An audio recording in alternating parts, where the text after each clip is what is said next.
Favorite villain of all time, and I've thought about this. I thought about this deeply. It's got to be. Sige, so good to see you again. It's great to have you on today to talk about this great topic. First of all, how's it going? Busy, man. We are busy. We're doing some great stuff. We're looking at animation, also TV features, possibly movie features also. He's a man who hasn't wasted his lockdown, so for those tuning in, this is kind of a part two to our last conversation on superheroes, and that there are very few people on the planet I'd rather talk to about this than you, because on the one hand, you're this mad creative talent. You're an artist. You've worked for Marvel in 2000 AD. You used to draw for the Judge Dredd comics.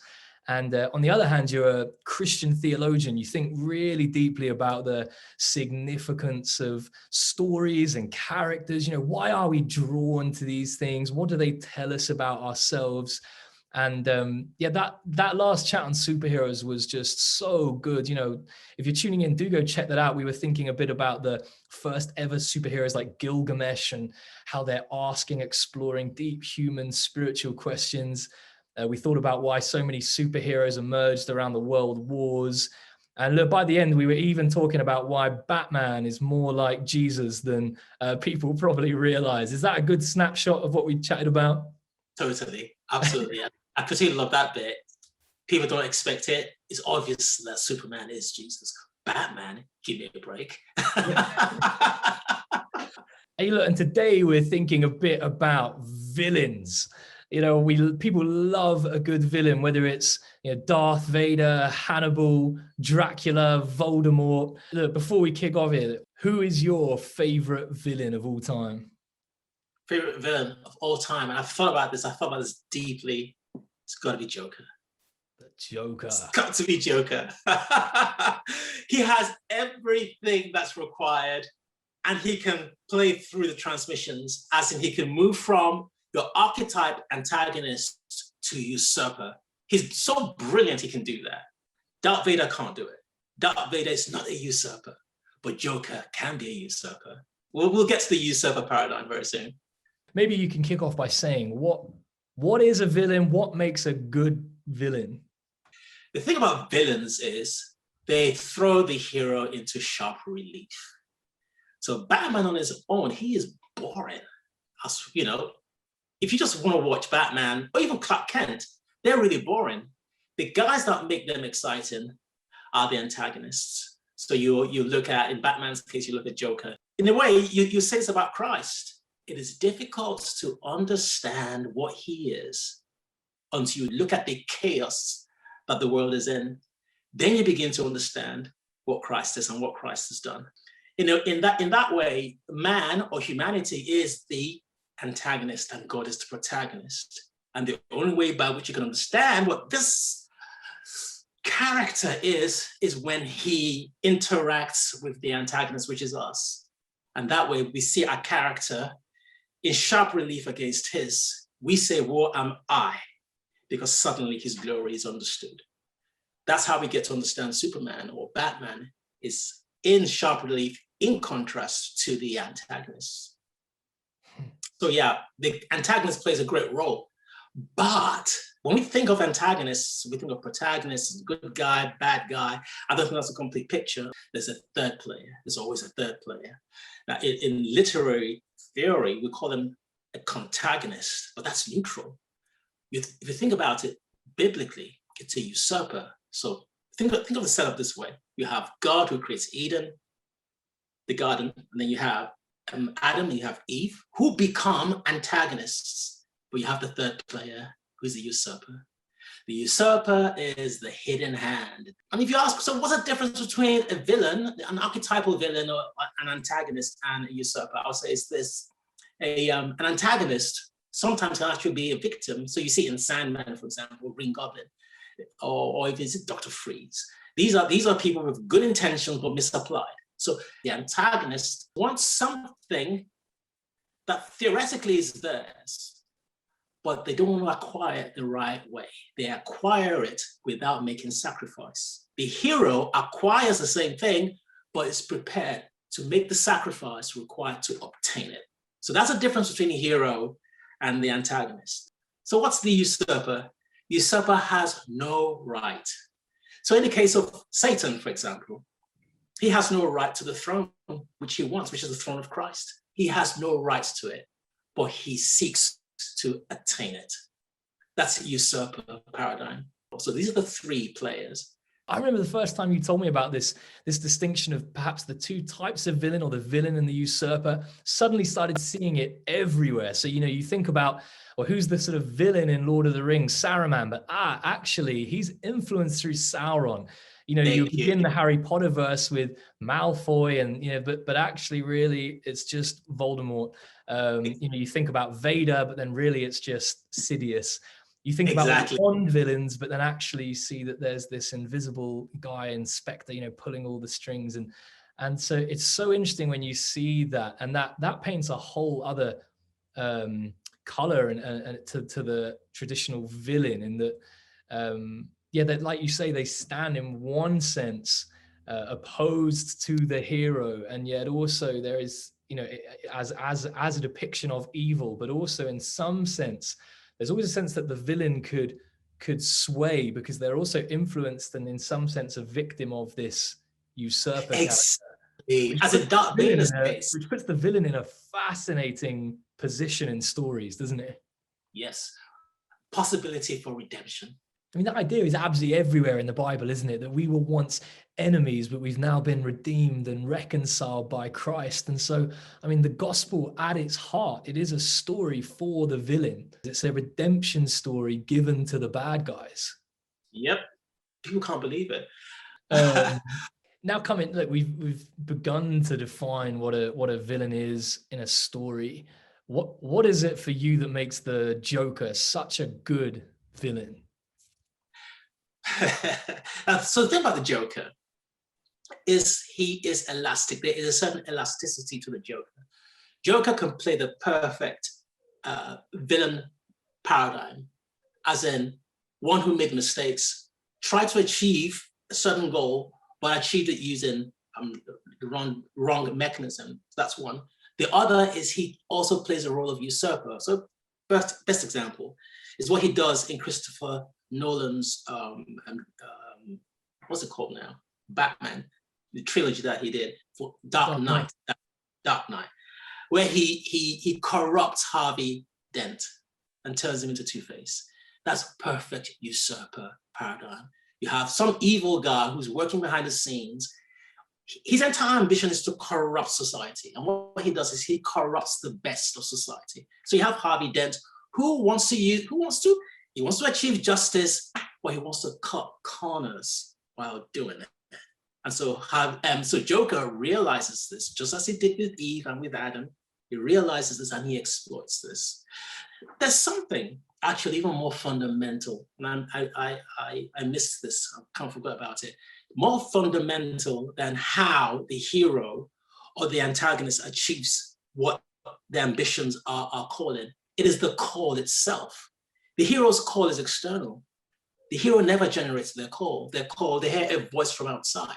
It might be non-corporeal voice, or it might be someone calling for help, a woman being attacked, some child, in a slave gang, whatever. With the villain, not so. With the villain, the call is internally generated. And you can see this in Todd Phillips' biopic of Joker, the origin story. You can see what's his name? Arthur Fleck, I believe that's his name, Joker. You can see his entire origin story is premised on wrongs that he has personally experienced. Nothing about justice. He's not trying to correct any external wrong. Everything is about fulfilling his own personal ego. I call it actualization, to impose his will on his environment. And how does he achieve actualization? Like everyone else, we achieve actualization by getting married, having children, being successful in a career or something. He achieves it when he kills those 3 men on a train. That's how he achieves actualization, because what happens next? He goes and then he has the confidence to go and have sex with his neighbor. He goes right into, knocks on her door, she opens it and he takes her. But that's fantasy. But for him, he's imposed himself on his reality. Everything is about his ego. For the hero, everything is about, I want to save my village, I want to save my town, I want to save the world. With the villain, not so. Number one, the call is internally generated. It's about me. I've been wrong, the world is, and this describes our culture, where people want to impose, want to actualize themselves and make culture change to accept them. So it's about me, myself, accept me the way I am. You know, if you don't like it, you're a bigot type thing. The concept of sacrifice doesn't exist. As for me to die or for me to become all things to all people, so I will be a Jew to you, I'll be a gentle to you, if you're a gentle, I'll be whatever. The idea of flexibility and liquidity in terms of interaction doesn't exist. It's all about you must adapt to me, not me adapt to you. This is the narrative of the villain. Wow. This is not the narrative of hero. See, we talked about internal and external calls. In the case of Darth Vader, for example, his call is internal.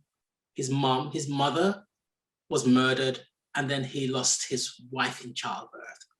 So really, his motivation has never really been about the greater good. It's always about trying to restore his own personal narrative to try and redeem it. And if it costs an entire, star system to achieve that, so be it. I'll give a good example, Batman. Batman's first call is actually internal. He sees his parents killed. He wants revenge. He wants to bring justice. But he realizes he can't be a hero until he sacrifices his personal desire for justice or revenge for the greater good of Gotham. So it's no longer, I want to avenge my parents, it's I want to keep Gotham safe. So Batman, he transcends his initial call so that the call now becomes external. We see with Joker, we don't see that transition.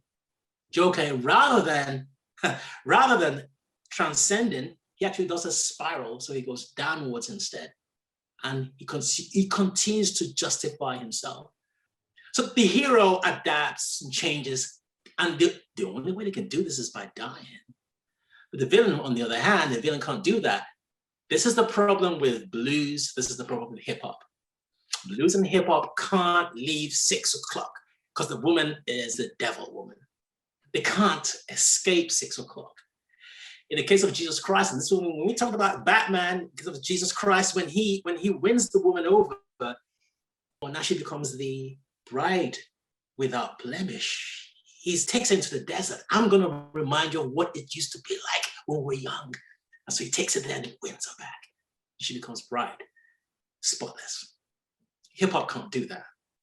Now, in our current situation, hip hop doesn't have the syntax, doesn't have the language, and our culture is losing it too. Our culture is losing the capacity to win the whole back, like Hosea did with Gomer. We are losing the language. This is, when it comes to stories, narrative and language, this is home territory for people who follow Christ. It's home ground, because Jesus Christ is story. He's Logos.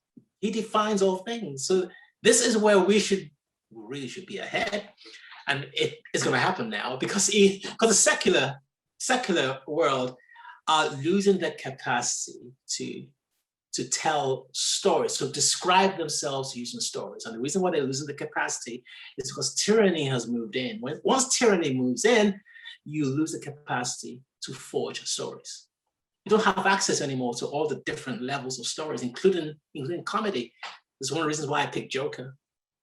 Because one of the things about the Joker is the Joker brings chaos to order. That's one of the reasons why I like. Because unlike Darth Vader, where there's order and he tries to bring more order, what you have with Joker is you have something that's essentially truer, and the different levels of truth. With communism, you have a rigid structure being imposed, and Darth Vader kind of represents that. With Joker, you have something that's essentially even more true, which is where there is an order, and this is an order that's created by God. He introduces entropy. That entropy is the truth of what happens when you drive away God's order. That's one of the reasons why I like Joker, because he's telling us something truer. This is the beauty of storytelling. This is our turf.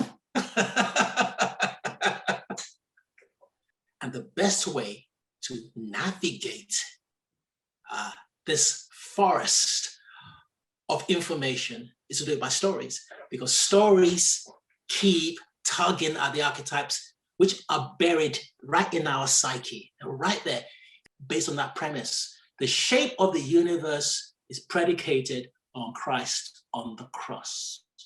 The entirety of creation, including the last particle, all that is all premised on Christ's bleeding on the cross. And this is something that Christians, people who are apologists for the gospel, right now that we are in the land of goblins and monsters. So when I say, and this is interesting, when I say goblins and monsters, when you break order, so you attack the family unit, you attack religion, you attack institutions, you attack rationale and logic. When you do that, you open up the world for goblins and monsters. This is what, by the way, this is why I picked Joker. Again, Joker represents goblins and monsters. So that's what he tries to do in Dark Knight. That's what he did actually in the Joker movie. He introduces chaos so that you have goblins and monsters. In this case, these are goblins and monsters wearing masks of clowns. So you introduce that and then they bring in chaos. And then he now becomes their Messiah, the Messiah of chaos. In a world like that, where chaos now becomes normative, how do you handle that? Because you can't use logic. This is where the gospel of the cross in narrative form comes into its own. Because you can handle chaos by using narratives, because narratives go beyond rationale, they go beyond logic. When you think about the militant atheists that came to the fore in the 80s, 90s, and in the noughties, and you can see how Jordan Peterson almost single-handedly destroyed it. He wasn't using logic or rationale, he was using narrative paradigms. Because in the end, people respond if what you're saying resonates with angst. Angst, fear is the first thing you probably experience as a baby, if not pain. You come out, it's cold, what is that? So the first thing is you cry in response to shock and awe. So if the gospel can't respond to shock and awe, you're just trying to rationalize yourself into salvation, that's not going to cook it. That's not going to cut it. That's not going to work. Yeah. So our stories should be about responding to angst. It's not rationale. It's fear, angst, anger, pain, loneliness, abandonment. That's what the gospel responds to, not logic. But because we're people of science, we're very scientific, we're so well educated now, we all think it's all about rational logic. And we need a new kind of Christian apologetics, which understands that language is malleable. And the postmodernists are right. Language is malleable. Why? Because language is not exact. Human beings can't describe anything. We can just about describe how cold it is outside. So we need narratives to do that. And narratives are more than enough. And that's God created us on the inside, to have the capacity to sufficiently describe the essence of who we are and why we have angst. Stories don't do it well enough. And our angst really in the end is about going back to the womb, him. We want to go up there. We want to be with him. So talk to people about that. So forget about, we're going to prove that God exists. No. Talk to people about their pain and the essence of it and where it comes from. It seems that our culture has recently developed this real obsession with telling the villain's side of the story. I feel like the first big thing that kicked off perhaps was Wicked in the West End. Let's go and tell her side of the story. And then, since then we've had, Joker, and Disney are now making Maleficent and Cruella. I mean, even Wreck-It Ralph in the animated world. And Breaking Bad was just this huge TV show that, in a sense was just, let's look at the anti-hero, the villain. There's a lyric by the band Biffy Clyro that says, "I talk to God as much as I talk to Satan because I want to hear both sides." That lyric just makes you go, wow, okay. Why this recent obsession with wanting to hear the villain's side of the story? What do you think?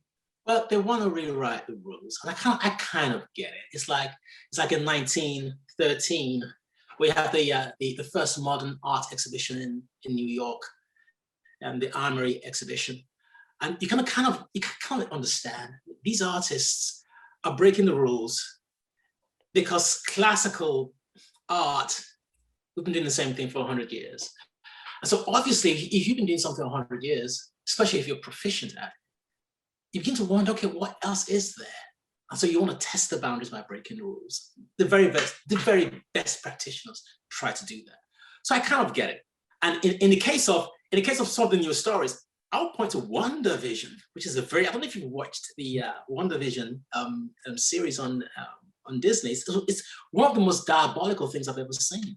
In WandaVision, you have a woman who imprisons an entire town for her own personal fantasy. And in the end, when she's forced to release them, someone says to them, they'll never know what you sacrificed. That there, right there, is the paradigm for Western culture today. That's the imposition of your own personal fantasy on others. And the entirety of culture must be captivated to satisfy your own personal needs. And so what they try to do is they try to rewrite the narratives. And one very good way of rewriting the narratives is by telling us Satan's origin story.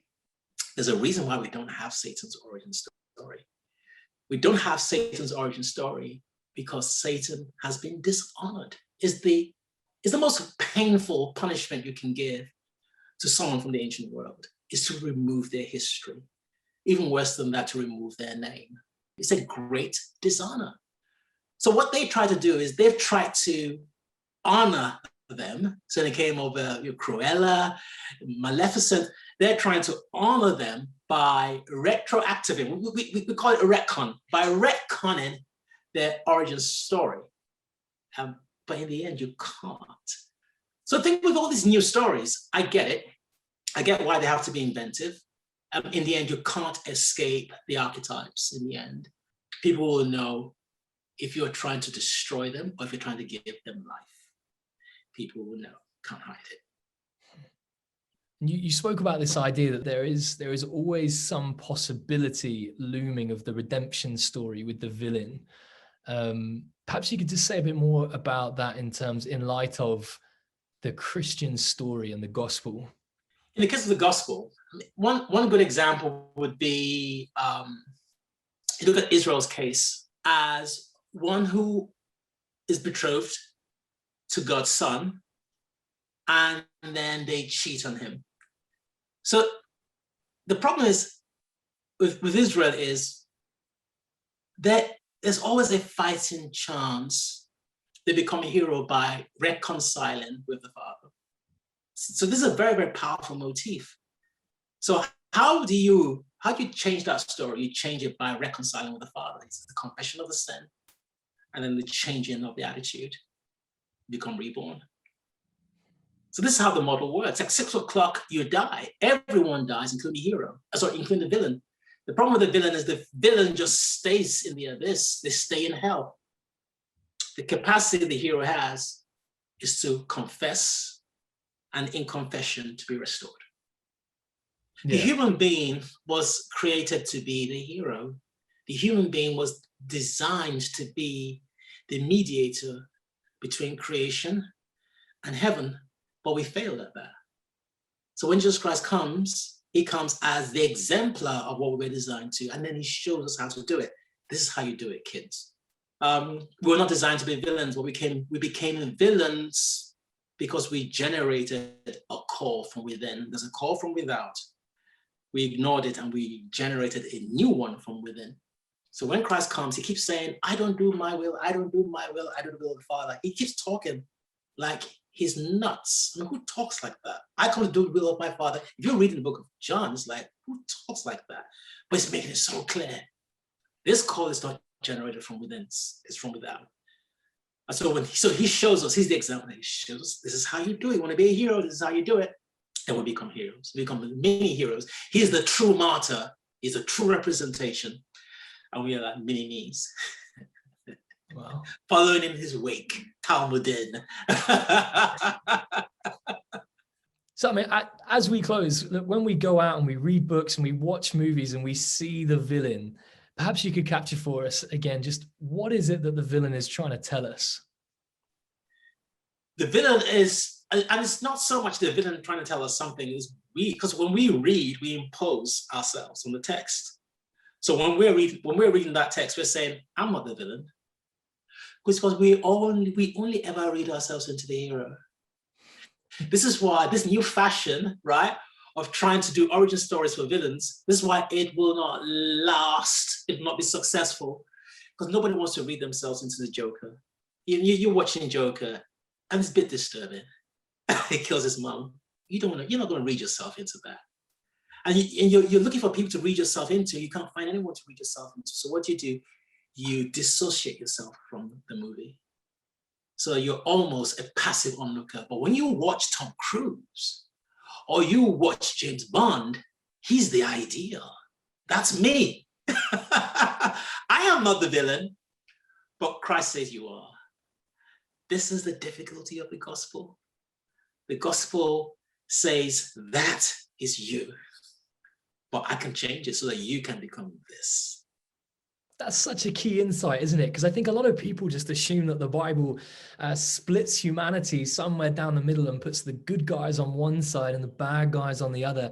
And then we're just debating about what the line is and which way different people go. But like the Bible is so much more clean cut than that. Actually, it just says all of humanity, like all of us have wandered over into the bad guy, the villain category, because we've walked away from God and in some sense the purpose for which we were made. And so all of the tension then in the story becomes about, well, is there any redemption for these people? Is there any hope for the villain? And I suppose that's the same tension in any story surrounding the villain, which is just, yeah, fascinating. Like you say, this is our turf. This is the story that we tell. And so this is the work of the gospel. The gospel is for us now. So yeah, it's lovely, isn't it? It's lovely to watch some action movie and then you read yourself into it, into the hero. But you ain't the hero, you're the baddie. And it's like, how dare you say that? Yeah, but you could be the hero though. This is how you do it. This is our task. And I think it's easier now because the atheists have gone by the wayside. They've got nothing to say anymore. The materialists have nothing to say anymore. What's happened now is with our culture so aligning itself with positive scientism, and finding the walls coming down. So the barbarians now are coming over the walls. They've come in and we have nothing. We have no structure with which to withstand them because our religious structures have broken away, they've fallen away. So the barbarians have moved in and there's chaos. Most ordinary people understand that. They might be afraid to say it in public, but they understand this is chaotic. Just looks at the harvest. He says it's ripe, it's full, we need workers. That's where we are right now. Wow. Chaotic culture, desperate to hear that there is redemption for the villain. Desperate. There's hope for the villain. Absolutely. So you look, as always, it's so good to chat to you. Thanks so much for talking to us again today. But I don't even want to stop. I'm just enjoying talking about stuff like this so much. It's a completely different way of talking about the gospel, isn't it? No, we'll do it again. We'll do it again, mate. We'll do it again. Thank you, Ben. Thank you so much. See you soon.